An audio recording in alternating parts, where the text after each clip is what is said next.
ferroviario ubicado en la antigua estación del ferrocarril Carlos Antonio López.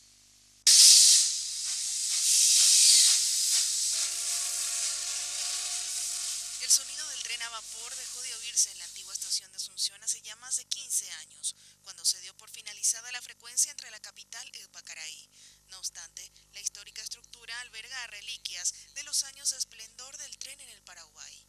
Hemos rescatado en el año 1992 y 93 para parte del museo todo lo que sea de relevancia e importancia para la empresa.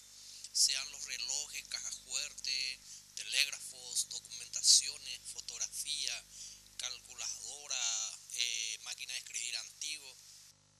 En sus años de oro, fue posible llegar en tren desde Asunción a Buenos Aires con una frecuencia de 2 veces por semana a través de Encarnación.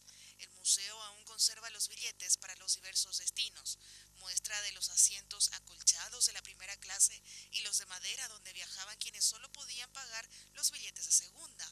También los teléfonos y telégrafos que eran utilizados por los operadores de las estaciones. Entre las piezas más valiosas se encuentran el vagón presidencial, el vagón comedor y la primera locomotora que circuló en el país. Tenemos en el andén central, que es una locomotora de 1854, que fue la primera máquina que llegó en el puerto de Asunción, en el Zapucay. Ese es el más valioso y una de las reliquias más importantes. La estación en sí, que encierra el Círculo, que es uno de los edificios más emblemáticos que tiene la República del Paraguay y de Asunción.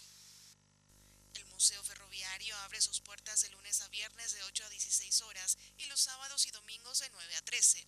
El ingreso tiene un costo simbólico de 2.000 guaraníes para